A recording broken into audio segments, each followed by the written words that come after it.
This episode is brought to you by Progressive Insurance.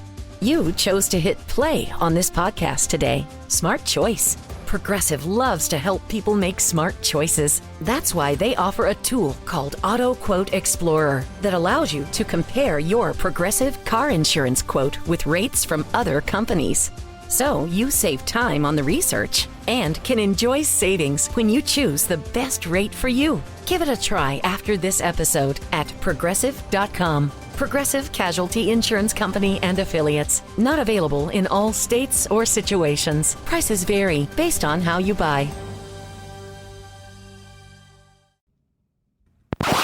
Now tuned into the greatest. So when that bag come, I won't fumble. I'm just stacking on the low, but hey, I'm tired of being humble. Let me get to it. That motivation music. Get control of your life. Don't let nobody else do it. Cause I'm not gonna have Metro S550s cruising. Like you winning on the. Yes, sir. What's up, everybody? Welcome back to The Run with me, Manny Wilson, all the way from Detroit to Chicago to your speakers and headphones. You know, I appreciate you tuning in to the first interactive sports podcast of community that makes sure your voice is heard. So if you hear something you agree with, you disagree with, you like or you dislike, or you just want to drop a hot take on the line, give us a call, 219-413-9405. And of course, we'll play your take back on our next episode. And then shout out to SeatGeek for sponsoring this episode. Get $20 off your first ticket purchase when you use the promo code TheRunPodcast. Now, this code can only be applied for first-time users on the mobile app or website. So still plenty of sports to go watch, even though it's no basketball or football. Go check out some baseball because my Tigers been killing it, man. Definitely got to do that. But look, man, we're going to jump straight into the voicemail callers because we actually got a few today. And we're going to play them back, just hear what they got to say. They was talking about the Pistons from what I seen in the preview. I ain't listened to the whole thing. I always try and make sure it's worthy to play, like that somebody's actually going to say something. But I don't play the whole thing. I try to, keep it as organic as possible, I should say. But here's the first one. Let's do it. Let's hear what he got to say on this tape. Hey, this is Ryan. I got a trade. You trade Tobias Harris, Jaden Ivey, Ron Holland, 2 first-round picks, 4 second-round picks from other teams. You trade all that. Try to get Devin Booker, and then go off your Nas Reed take. He declines his player option. You can bring him in for 4-year, $88 million deal. First year, about $19 million. Last year, $23. Right. And you got Cade, Booker, Thompson, Nas, Duran. Still got Isaiah Stewart off the bench. Still got players, Marcus Sasser. You got some draft picks that you can bring in. Still got Simone out there. I guess you get that Booker from the Suns if they're trying to blow it up. Get rid of everybody and then bring in a 3-level scoring big like Nas Reed. Instant contenders. I mean, all right, I'm gonna play this again. But just first initial reaction is like, yeah, we become contenders for sure. But I think the Pistons already are contenders. Blowing up the squad, blowing up the future, I would say, giving up 4 draft picks. I think that's exactly what you said. Correct me if I'm wrong. Feel free to do so. But I heard Jaden Ivey, Ron Holland, which is just crazy. Tobias Harris, I can understand that. And then 4 draft picks. Oh, hell, that's way too much for Devin Booker. That's way too much for damn near anybody in the league right now if it ain't LeBron James in his prime. That's a lot to blow up a team and just kind of get rid of the future. Because Ron Holland's still super young. Obviously, Ivy is still super young. He's coming off an injury, but he's still extremely talented. And then 4 picks is just crazy. 4, I think you said first round, but that's just crazy. And to me, Devin Booker is not worth it. Nas Reed is not. There's no player in the league right now, to me, that's worth giving up 4 draft picks, especially if it's first round for the next few years. And also 2 great players who are still very young and talented. I don't care. No, it's not worth it to me. And again, I'm going to play it back because I want to make sure I did hear you correctly when you said This is Ryan. I got a trade. You trade Tobias Harris, Jaden Ivey, Ron Holland, 2 first-round picks, 4 second-round picks from other teams. Oh, yeah, that's nasty. You trade all that. Try to get Devin Booker, and then going off your Nas retake, he declined his player option. Yeah, we could not do that. That's disgusting. 2 first-round picks and then 4 second-round picks. Ron Holland Jr. and Jaden Ivey and Tobias Harris. Oh my gosh, you must be a Suns fan. Because, no, respectfully, man, you got to be a Suns fan because that's blowing up the future. That's literally killing a franchise. If we did a trade like that as the Pistons, we would literally be turning into the Phoenix Suns, the Brooklyn Nets, all these teams who try and get that quick fix and then nothing comes from it because I'm not a fan of that one. I do appreciate you calling in, and I like the vision of trying to put it together, bringing in, having K, Booker, and Nas Reed all on. I get the vision, but also too, we already don't have that much money. Like, even if we did trade Tobias Harris, we don't have enough money where we could be like, all right, hey, now that we traded Tobias, we can accept Devin Booker's contract and then pay Nas Reed. Like, we just don't have that kind of money, even if we were trying to make this trade happen, which I don't think we should do at all. I mean, 2 first-round picks, 4 second-round picks is just insane. Getting rid of Ivy, getting rid of Ron Holland would just be insane to me. But those guys aren't on huge contracts where it could open up a window where we could bring in a Devin Booker and a Nas Reed. So to me, nah, man, I'm completely out on that. I do respect you calling. I love the vision of trying to make sure, Pistons have something to look forward to. But that to me would just kill the future. It would just hurt the future bad, man. It would hurt the future bad. And I don't think it results in a championship either, honestly, because we would still need to keep Beasley and it would just be rough, man. That would be rough. Whew, that would be rough. All right, that's the first one. So we're going to play the other one here. Here's the other take here. He left a voice message. Hey, what's up, man? My name is Louie. I seen your real the Pistons content. I just kind of wrote the number down. I agree with you, bro. We don't need any star players because right now our time frame, we're kind of young. So if we could, someone who's around 25, 26, the latest I would say is 27. If we could bring somebody here, even as a free agent. But if we do end up trading, the situation we would need to trade for is something more so like, I would say, let's say how Paul George, that's a perfect person, Paul George didn't live up to expectations and he's getting paid $40 million. Well, we know in order to get someone to Detroit, we have to pay a slightly above average player, somebody like Tobias or Bogdanovich, and we have to pay them almost max money. But if we can trade somebody like the 76ers, who has a contract worth $40 million and he's not performing up to the $40 million, that'd be a good situation for us because Paul George, we do know, is capable of dropping 30, 40 points, heck, even 50 on a good day. But his average as of right now is dropped dramatically. So a person like that, where we can get maybe on a 1 or 2 years remaining on the contract, or possibly even 3, I feel like we should move on that because bringing someone like Paul George in, we would know that he's not who he used to be, but he's also someone that can create a shot from not needing a pass. He can create his own shot, and he's just as strong on defense.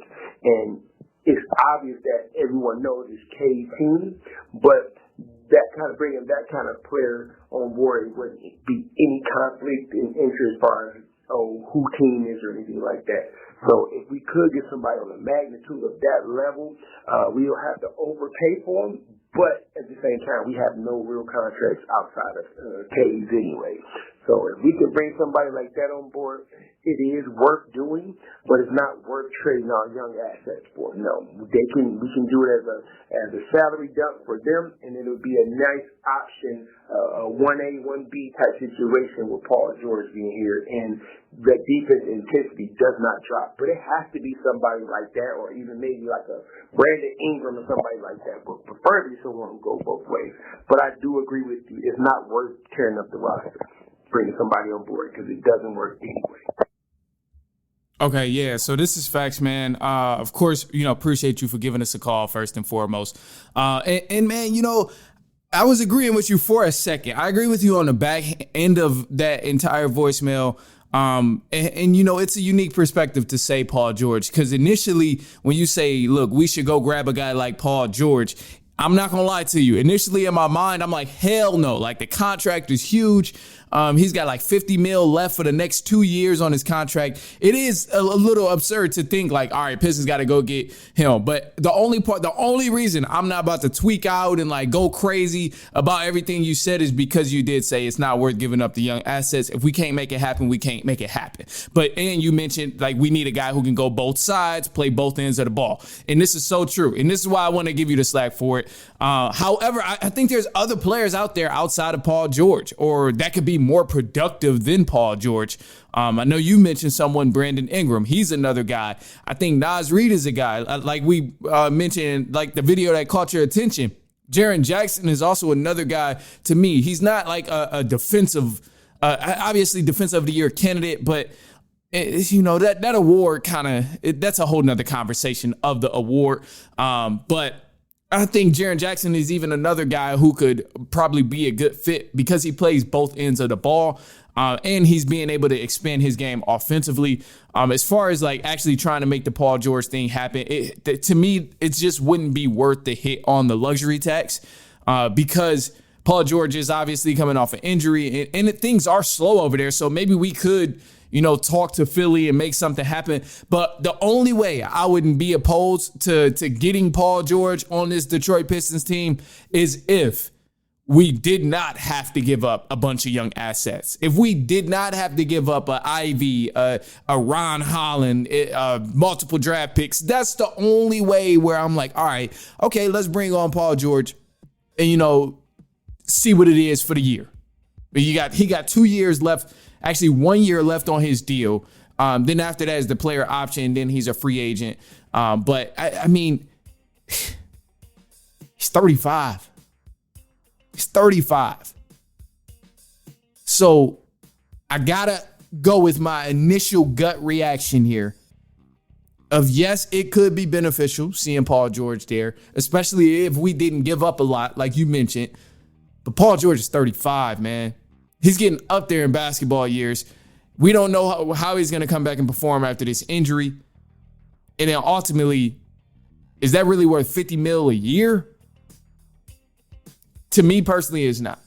So that's just where that's what I think about when I hear about, maybe make something happen, call Philly and get Paul George. But it is a unique perspective. And again, I'm not completely opposed to it as long as it doesn't result in the Pistons getting tore up in the back end. But I think it's something, it's unique, man. That's a unique perspective there on the Paul George situation. So maybe we could make it happen, but I think I'm going to stay strong on my thoughts of trying to get a 4.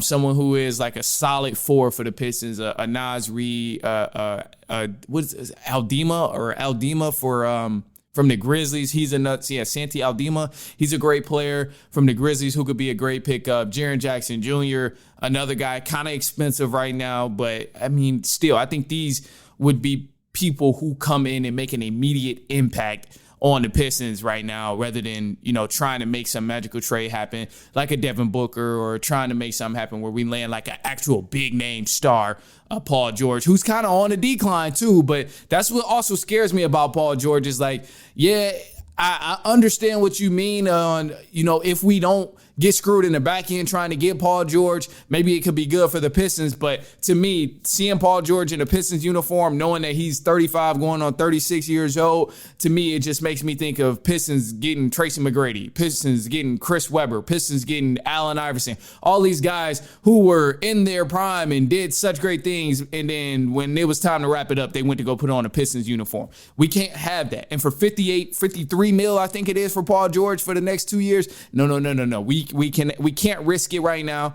And you did say this. You said we don't need to rush anything or try and force any type of trades. But that's just where my head goes initially when I think about Paul George in a Pistons uniform. And it rubs me the wrong way. I don't know why, man. But for some reason, it really does just trigger me. I don't know. Anyway.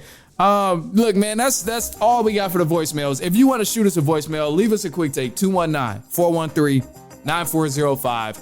We'll play your take back. Man, both of y'all who called, man, I appreciate it. I know some of these I played later than what you guys actually sent. And I can't promise every time, it'll be spot on 100%. Like, as soon as you send it the next day, we're airing. I'm not even going to lie to y'all like that.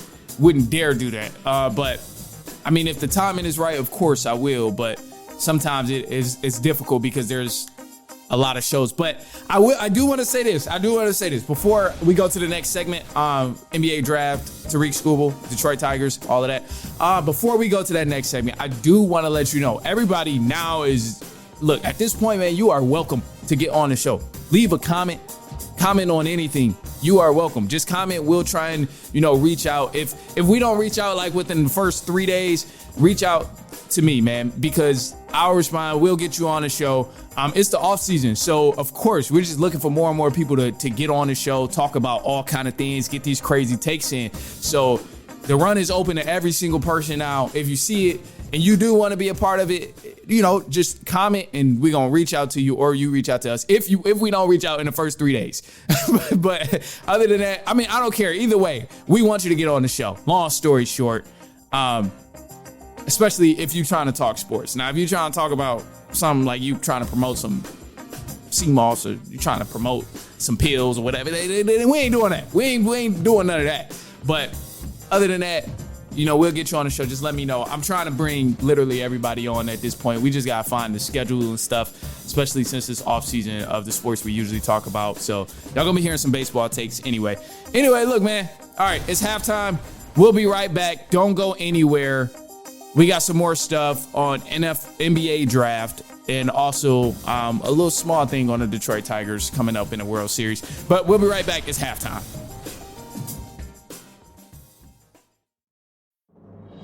This episode is brought to you by Progressive Insurance.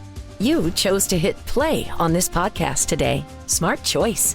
Progressive loves to help people make smart choices. That's why they offer a tool called Auto Quote Explorer that allows you to compare your Progressive car insurance quote with rates from other companies. So you save time on the research and can enjoy savings when you choose the best rate for you. Give it a try after this episode at Progressive.com. Progressive Casualty Insurance Company and Affiliates. Not available in all states or situations. Prices vary based on how you buy. All right, man. So the NBA draft, it came on yesterday, June 25th, and part 2 is today, June 26th. And, I will just be honest, bro. The NBA draft is garbage, bro.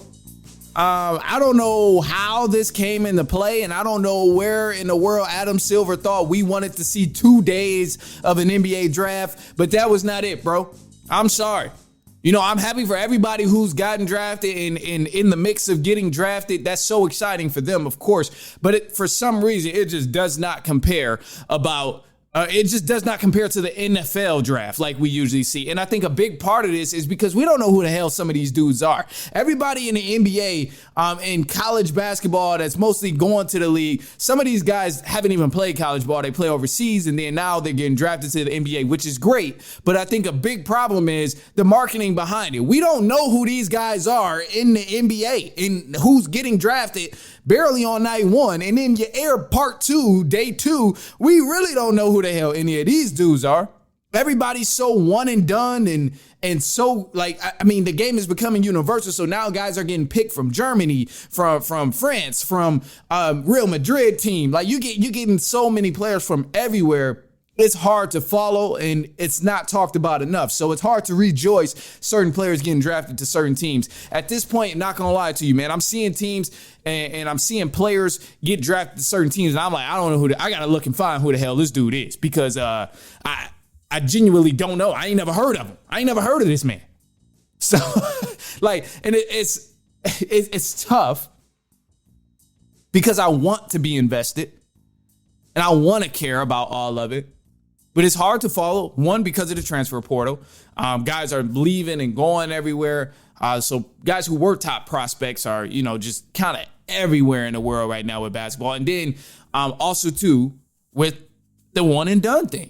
With NFL draft, a lot of times you get 3 years to really hone in and learn more about a guy and see who he is and learn about what he did in the past in high school. And then obviously, he transferred from LSU to Bama and this, like you get to follow a guy's journey a little bit more. And maybe it's just credit because the NFL is doing it better. I don't know. But ultimately, I know players being in a collegiate field for 3 years straight definitely helps their chances of people knowing who they are. And then also it helps because if you're getting drafted in the NFL, you're not really coming from Germany. You're not really coming from France. You're coming from the scene of college football of LSU, Nebraska, Michigan State, Michigan, Ohio State, Alabama. Like, you're coming from college football. So it's easier to follow and pay attention to what this dude has done in the past. In the past 3 years, to be exact, because we've been able to follow their game versus the whole one and done thing. So it's tough. And maybe it's just me. Maybe it's just me. I don't know. I'm supposed to be on top of everything when it comes to, he's drafted here and this guy's a great prospect and all that. I'm going to be 100% honest, though. I just don't know who the hell a lot of these people are in the NBA draft, man. Cooper Flagg, obviously. I pay attention. I mean, I know Ace Bailey, some of, the hyped prospects, of course, but a lot of these people, I can't tell you who the hell. I could probably tell you who 4 of the 10 people are who went top 10 in the NBA draft. And maybe it's me. Maybe I'm a fraud. Maybe I'm a casual. Or whatever. Get your jokes off. Maybe I'm the casual when it comes to college basketball and the NBA draft. Who cares? But to me, NFL draft is just by far so much better in terms of the presentation, in terms of letting us know who the hell these people are and what they did in the past 3 years. But maybe it's the age requirement. Maybe, I don't know what it is. We just need answers. So to me, this is what I'm thinking about the NBA draft. And, I'm like, I didn't ask for anything of a day 2 for the NBA draft. I should say that, because day 1, I already barely know who the hell a lot of these people are. And then now you're going to say, I got something else for you. Take another one, Adam Silver. Like, it's crazy to me. But you know what? Let's go ahead and switch up the scene a little bit because, a hometown team of mine, they've been playing good. I keep telling you guys about the Tigers. And the Tigers, they have been on a tear. And I know it probably sounds crazy, but we'll wrap up in just a sec. But I know it sounds crazy. Actually, I'm sure it sounds insane. And a lot of people probably haven't thought about it. But a Detroiter being in Chicago, living in Chicago, I would love to personally see a Detroit Tigers and a Chicago Cubs World Series. I know nobody has really thought of this, but it's a huge possibility right now because the Tigers are the first team to 50 wins. They're also first in the American League. And then the Cubs, they're second in the National League. They're only behind the Dodgers, but the Cubs have also been on a tear. Both of these teams have been playing really good. And I really do think it's a huge possibility we could see a Cubs-Tigers World Series. Now, I know, look, before people start talking about the Yankees and the Dodgers and the Mets and the Red Sox, I know, man, look, it's a lot of teams out there that are talented and that are still very good. And obviously, we haven't even reached the All-Star break yet. So it's a long shot. I understand that part of it. But I'm just saying, with the Tigers, I would more so want to see the Tigers get to the World Series. Although I live in Chicago, more so than I want to see the Cubs get to the World Series. Because the Cubs was there in 2016. And when you think about 2016, yeah, it was a decade. But the Tigers, they went in 2012 and lost. So they didn't even get to celebrate. They went in 2012. That was the last appearance. The last win was 86 for the Tigers. So it's been a long, long, long line of I want to get back. I want to win once we get back. And this, to me, would be the deal where I'm like, all right, let's see. Let's get the Tigers back there. And if it happens, I would love to see the Cubs get back there too. However, it's not going to be easy. For me, I think the Tigers are just a few things away. One of the things that I really think the Tigers would benefit from right now is some consistency within the pitching. Now, obviously, we know Dietrich Enns and Schoolboy are amazing. But in most recent times, we've seen some tragedies from one of the pitchers, and he's been getting a lot of flack, man. A lot of people I have been on this dude's head, man. Jack Flaherty, they've been on his head. And I think the whole Flaherty situation, yes, he has been bad, but I think it's a slump. I think he'll pick it up and he'll get better and better as the season comes to an end. And hopefully as the playoffs come around so he can really help us propel and get to the World Series. That's what I would hope for. But I know he was bad, man.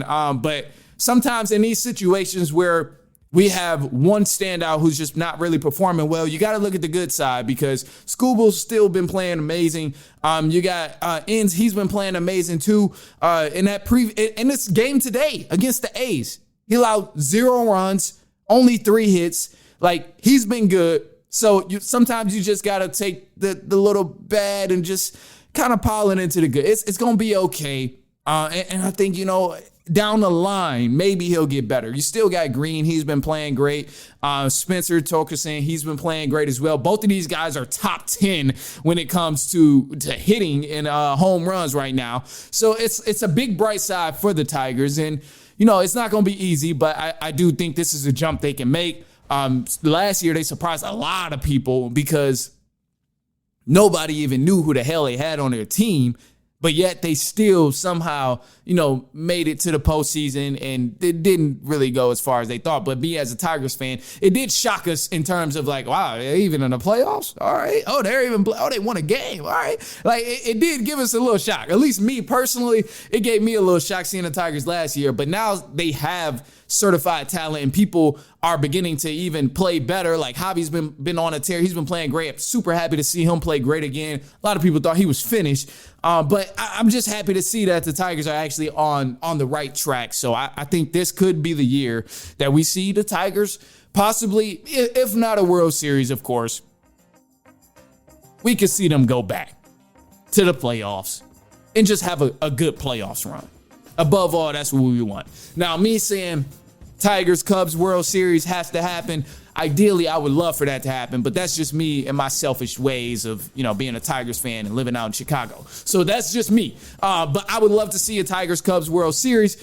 And Cubs, they've been great too, but there's some tweaks they need to make in order to actually go on a deep playoff run and make something happen. They're second right now in their conference, but it's still a lot of competition over there as well. And same for the Tigers. I'm not going to disregard everybody else who's solid in the American League right now as well. And I know Astros is there. You got a couple of different teams. And we haven't reached the All-Star break. So I don't want to get too excited. But I just want to drop the bug in your ear. Let you know that Tigers, Cubs World Series is possible. And it might happen. And for me, just know I would be in awe. I would be so excited about that if I did see that happen. So anyway, look, man, I appreciate you guys for kicking it. Anybody who is in the live on YouTube, Instagram, wherever you can check us out. I really do appreciate you guys tuning in, of course, and send this to a cousin, a brother, an aunt, an uncle, niece, nephew, coworker, friend, family member, anybody you know who enjoys sports. I promise you they will not mind that I talked about their team. Probably be happy. So I'm going to leave y'all on a positive note. And the positive note here is just going to be as simple as be grateful for the problems that you have. Because no matter what you do, it's going to always be problems in any aspect of your life. Whether you got a bunch of money, whether you got a little money, it's going to always be problems. But just be grateful for the problems you have. Because you could have a completely different set of problems that you are dealing with. And we don't know how those problems would weigh on you if you were going through that. So be grateful for the problems you have, because you can't escape problems no matter how much money you have, how little money you have, how much positivity you have, how much negativity you have. Either way, problems gonna always be around. So just be grateful for the problems you have. I'm gonna leave it at that and accept it however you want. But I'm up out of here, man. It's the weekend for a lot of y'all and for me personally. So I'm gonna chill. Check out some of these games. Check out some of these Cubs, Tigers game. My guys have been killing it, man. They've been killing it. But other than that, man, I'm up out of here. I'll talk to y'all later on next week. And then from there, I'll be back.